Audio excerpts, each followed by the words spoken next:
काफी बेहतरीन सीरीज लेकर आए हैं। ये सीरीज रिलीज के साथ ही काफी फेमस हो गई थी और इसकी स्टोरी भी काफी अच्छी है। साथ ही हो सकता है आपने इससे पहले भी इस सीरीज के बारे में कहीं सुना हो। अब बिना किसी देरी के वीडियो शुरू करते हैं।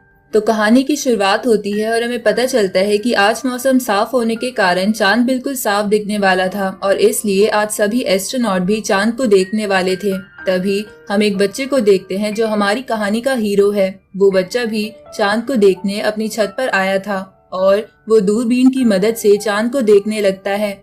लेकिन तभी उस बच्चे को एक बड़ा सा स्टैचू दिखता है। वो स्टैचू धीरे धीरे अपनी आंखें खोल रहा था, जिससे उस बच्चे की आंखों से भी काफी तेज रोशनी निकल रही होती है और उसे काफी दर्द भी हो रहा था। अब हम काफी टाइम बाद का सीन देखते हैं, जहाँ अब हमारा हीरो, जिसका नाम शियोकी है, वो काफी बड़ा हो चुका था। पर उस दिन के हादसे के बाद से शियोकी अपनी आंखों पर पट्टी बांध कर रखता था, क्योंकि शायद उसकी आंखों में कुछ प्रॉब्लम हो गई थी। शियोकी कुछ लेकर घर जा रहा था, जहां रास्ते में कुछ बच्चे बॉल से खेल रहे थे। तभी उनकी बॉल शियोकी को लगने वाली थी, पर तभी शियोकी रुक जाता है, जिससे वो बच गया था। ये देखकर वो बच्चे हैरान थे। साथ ही बाकी जहाँ भी शियोकी जाता था वहाँ के लोग उसे नोटिस करते थे, क्योंकि एक तो वो काफी हैंडसम था और दूसरा कि आंखों पर पट्टी होने के बावजूद भी वो नॉर्मल लोगों की तरह हर काम कर पाता था। अब शियोकी घर पहुँच जाता है, जहाँ उसके साथ उसकी आंटी और भाई रहते थे और हमें पता चलता है कि शियोकी के घर की हालत ठीक नहीं है। पर फिर भी शियोकी पूरी कोशिश करता है जिससे उनके घर में किसी चीज की कमी ना हो। खैर, इधर जो डॉक्टर शियोकी की आंखों का इलाज कर रहा था, वो उसके रूम में शियोकी का इंतजार कर रहा था। तो शियोकी उससे मिलने जाता है, पर उसे पता चलता है कि वो कोई दूसरा डॉक्टर है और जो डॉक्टर शियोकी से मिलने आता था उसका ट्रांसफर हो चुका है, इसलिए उसकी जगह ये नया डॉक्टर यहाँ आया है। अब वो नया डॉक्टर शियोकी से पूछता है कि क्या वो अपनी आंखों से देख सकता है। इस पर शियोकी कहता है कि हाँ, वो देख तो सकता है, पर उसे लाइट से डर लगता है, इसलिए वो अपनी आंखों पर पट्टी लगाकर रखता है। ये सुनकर वो डॉक्टर शियोकी से कहता है कि ये तो अच्छी बात है, क्योंकि अब शियोकी वापस से स्कूल ज्वाइन कर सकता है। साथ ही वो शियोकी से पूछता है कि क्या शियोकी को कुछ इल्यूजन्स या अजीब से ड्रीम्स आते हैं। वो डॉक्टर शियोकी को शक की नजर से देख रहा था और ऐसा लग रहा था कि वो कोई गवर्नमेंट का जासूस है। इस बात का शक शियोकी को भी हो गया था, इसलिए ये सवाल सुनकर शियोकी हमें बताता है कि 100 सालों पहले एंटार्क्टिका में एक स्ट्रेंज फॉग कहीं से आ गया था, जो धीरे धीरे पूरी दुनिया में फैलने लगा, जिसकी वजह से वो फॉग जहाँ भी जाता वहाँ के लोगों से बाकी लोगों का कनेक्शन पूरी तरह से टूट जाता था। और अब ये फॉग डेक्सिया कंट्री को छोड़कर पूरी दुनिया में फैल चुका है, जिसके कारण बस अब डेक्सिया कंट्री में ही ह्यूमंस बचे हैं। लेकिन अब कोई भी उस फॉग का राज जानने में इंटरेस्ट नहीं रखता कि बाकी के लोग कहाँ गए और उनकी कंट्री क्यों बच गई। ऊपर से जब शियोकी उस दिन चांद देख रहा था, तब भी उसे कुछ साइंटिस्ट पकड़कर ले गए थे और उस पर एक्सपेरिमेंट्स कर रहे थे। लेकिन जब शियोकी ने बोला कि वो अजीब सा स्टैचू उसका वहम था, तब जाकर उन साइंटिस्ट ने शियोकी को छोड़ा था। इसलिए शियोकी हमेशा से लोगों से सच छुपाता आया है, क्योंकि उसको पता है कि कुछ न कुछ गड़बड़ चल रही है। इसलिए प्रेजेंट में भी वो डॉक्टर से कहता है कि मैंने बचपन में एक स्टैचू को देखा तो था, पर अब मुझे लगता है कि वो मेरा वहम था। ये सुनकर डॉक्टर शियोकी से पूछता है कि क्या तुमने कभी किसी मॉन्स्टर को देखा है। इस पर शियोकी बोलता है कि उसने मॉन्स्टर्स के बारे में काफी न्यूज तो सुनी है, पर एंड में वो सब फेक ही निकलती है, इसलिए वो इस बात पर विश्वास नहीं करता है कि इस दुनिया में मॉन्स्टर्स हैं।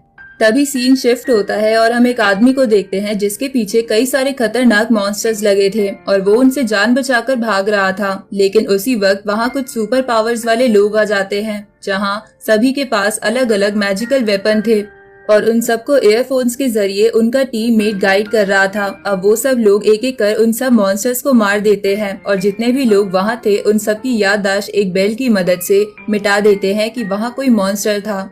इधर शियोकी का डॉक्टर वहाँ से चला जाता है, जहाँ जाते जाते वो किसी को बता रहा था कि उसने सारी बातचीत की रिकॉर्डिंग और डॉक्यूमेंट्स अपलोड कर दिए हैं। दूसरी तरफ शियोकी अपनी आंटी और भाई को बताता है कि उसकी आंखें बिल्कुल ठीक है।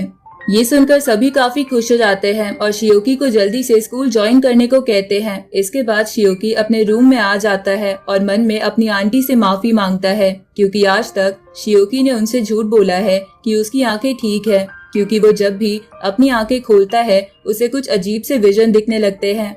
साथ ही वो बंद आंखों के साथ सब कुछ देख सकता था और इसलिए आंखों पर पट्टी होने के बावजूद भी वो सब कुछ नॉर्मल इंसान की तरह कर पाता था। लेकिन शियोकी को कभी समझ नहीं आया कि उसके साथ ऐसा क्यों हुआ और उसे ऐसे विजन्स क्यों आते हैं। अब शियोकी सोने के लिए बेड पर लेट जाता है, जहाँ सोने से पहले वो हमें बताता है कि उसे 5 साल से एक ही सपना आ रहा है। इसके बाद शियोकी उसी सपने में पहुंच जाता है जिसमें वो एक फॉग वाली जगह पर होता है और उसके आसपास बहुत सारे मॉन्स्टर्स भी थे। साथ ही शियोकी को उस फॉग में एक बिल्डिंग भी दिखती है जिस पर हाउस ऑफ गॉड्स लिखा था। अब उस गेट के पास जाकर शियोकी अपने मन में बोलता है कि मैं 5 सालों से यहाँ आ रहा हूँ, लेकिन मैंने आज तक इस डोर को नॉक नहीं किया, लेकिन अब मुझे इसके पीछे का राज जानना है। इसलिए शियोकी जोर जोर से डोर नॉक करने लगता है क्योंकि उसके सारे सवालों का जवाब उस दरवाजे के पीछे था। अगले दिन शियोकी स्कूल जाता है, जहाँ उसे एक लड़की मिलती है जो शियोकी की उसकी क्लास में पहुँचने में मदद करती है। साथ ही कुछ और क्लासमेट शियोकी से कहते हैं कि अगर उसे कुछ भी मदद चाहिए तो वो उन्हें बता सकता है।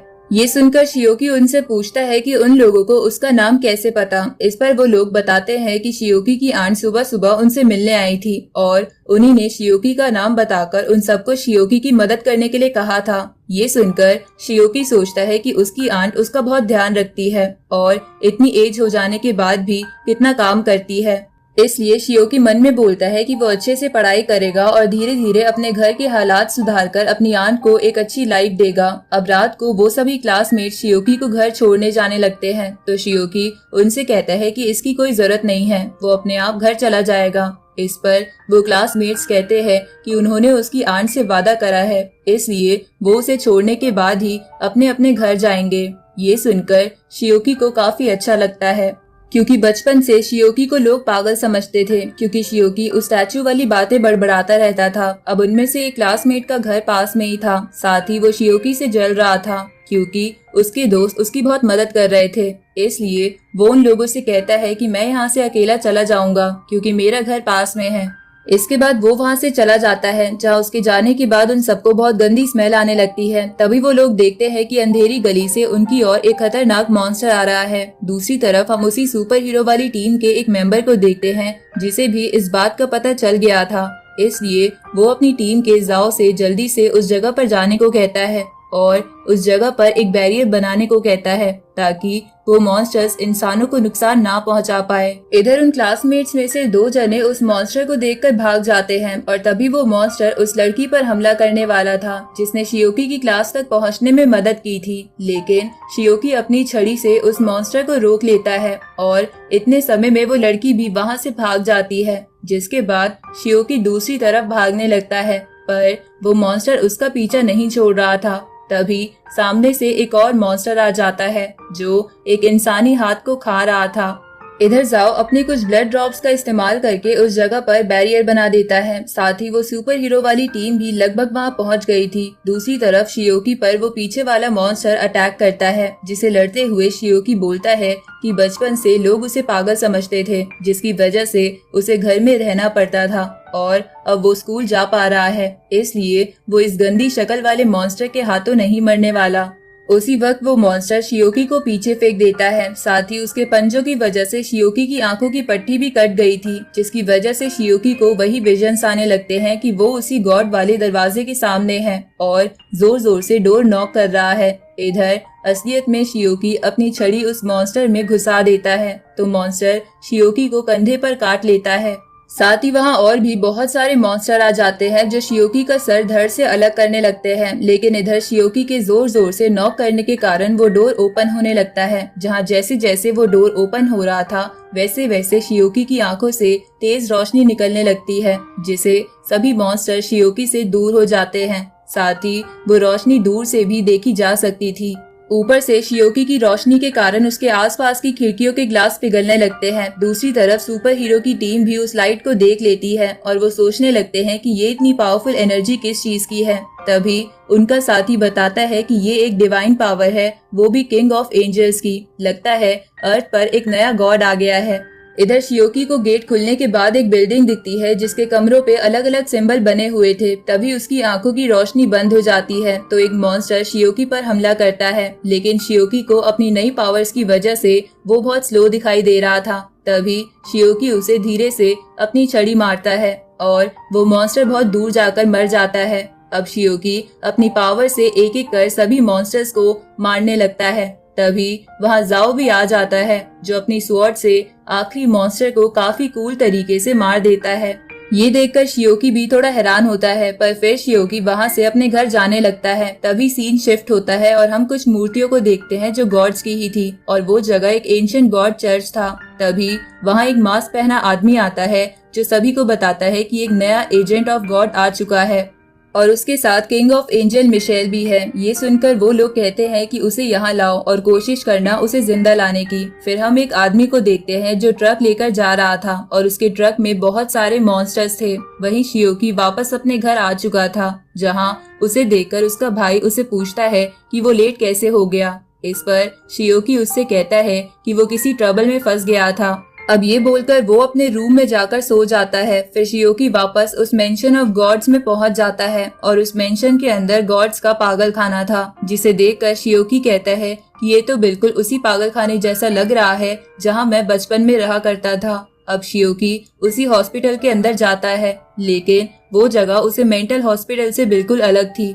इसके बाद शियोकी वहाँ के रूम्स खोलने की कोशिश करता है, पर वो 6 में से 5 रूम्स नहीं खोल पाता। लेकिन जैसे ही शियोकी छठे रूम के गेट को छूता है, गेट पर बहुत सारे पैटर्न्स बनने लगते हैं। अब जैसे ही वो गेट खुलता है, शियोकी को अंदर एक लेडी दिखती है, जो कि समुद्र के बीचों बीच बैठी थी, पर वो बस शियोकी का इल्यूजन था और वहाँ कोई समुद्र नहीं था। इसके बाद शियोकी उस लेडी के पास जाता है और उसे ही बोलता है, पर वो लेडी उसे कोई रिस्पॉन्स नहीं देती। तभी अचानक से उस रूम में पैटर्न बनने लगते हैं, साथ ही वहाँ एक स्क्रीन भी आ जाती है, जिससे शियोकी को पता चलता है कि उस लेडी का नाम नाइक्स है और वो 5 एंशिएंट गॉड्स में से एक है। पर अभी उसकी दिमागी हालत ठीक नहीं है, पर अगर शियोकी उसको ठीक करता है तो उसे नाइक्स की कुछ पावर्स मिल जाएंगी। अब शियोकी नाइक्स के बिल्कुल पास जाकर उसके कान में बोलता है कि क्या तुम मुझे सुन सकती हो।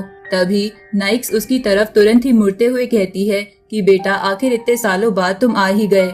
ये सुनकर शियोकी चौंक जाता है। अब नाइक्स उसे गले लगाने के लिए आगे आने लगती है, लेकिन तभी वो नाइक्स के पीछे वाले फ्लावर वास को गले लगाकर उसे अपना बेटा कहने लगती है। साथ ही वो अजीब अजीब हरकतें भी कर रही थी। ये देखकर शियोकी समझ जाता है कि नाइक्स सच में पागल है। सीन शिफ्ट होता है और हम उन सुपर हीरोज को देखते हैं, जहां वो लोग जाओ से कह रहे थे कि तुम लड़के को कैसे जाने दे सकते हो जिसके पास किंग ऑफ एंजल की पावर्स थी। ये सुनकर जाओ बोलता है कि उससे गलती हो गई है, पर वो जल्दी ही उसे ढूंढ लेगा। अगली सुबह जाओ शियोकी के स्कूल के बाहर खड़ा होकर उसका वेट करने लगता है, पर वहाँ एक छोटा बच्चा रो रहा था, जिसके कारण जाओ का ध्यान भटक जाता है और तभी शियोकी उसके सामने से निकल जाता है और जाओ शियोकी को देख भी नहीं पाता। इधर शियोकी एक डॉक्टर के पास आता है और उसे नाइक्स की कंडीशन समझाकर पूछता है कि ऐसी किसी लेडी को कैसे ठीक किया जा सकता है। ये सुनकर वो डॉक्टर शियोकी को बताता है कि प्रॉपर मेडिसिन और फिजियोलॉजिकल ट्रीटमेंट से वो लेडी ठीक हो सकती है। तो ये सुन के शियोकी वापस उसी मेंटल हॉस्पिटल पहुंच जाता है, लेकिन वहां जाने से पहले उसने कुछ एंशिएंट बुक्स पढ़ी थी, जिससे उसे पता चल गया था कि वहाँ एक मेडिसिन रूम भी है। तो शियोकी वहां जाकर नाइक्स को ठीक करने वाली मेडिसिन ले लेता है और खुद डॉक्टर बनकर नाइक्स के रूम में पहुंच जाता है। दूसरी तरफ जाओ रोज शियोकी के स्कूल पर नजर रख रहा था। दूसरी तरफ शियोकी नाइक्स को वो मेडिसिन दे देता है, जिसे लेकर नाइक्स और भी बातें बड़बड़ाने लगती है, क्योंकि वो मेडिसिन ऐसे ही काम करती थी। तो नाइक्स की ऐसी हालत देखकर शियोकी सोचता है कि इसे साइकोलॉजिकल ट्रीटमेंट की भी जरूरत है। इसलिए शियोकी नाइक्स को ठीक करने के लिए खुद को उसका बेटा बोलने लगता है। ये सुनकर नाइक्स उसे गले लगाते हुए कहती है कि बेटा, तुम वापस आ गए। अब नाइक्स की हालत 3% बेहतर हो चुकी थी, जिसकी वजह से शियोकी को नाइक्स की एक रैंडम पावर मिलती है, जिसका नाम था स्टारलाइट डांसर, जिसे रात में शियोकी की स्पीड, पावर, रिकवरी एबिलिटी पहले से बढ़ जाएगी। साथ ही इस पावर से वो रात में छोटे क्रिएचर से भी बात कर पाएगा और कुछ क्रिएचर्स को अपने ऑरा से डरा भी पाएगा। अब शियोकी ये पावर पाने के बाद पूरे शहर में उसे टेस्ट करने लगता है और इसी के साथ ये पार्ट यहीं खत्म हो जाता है।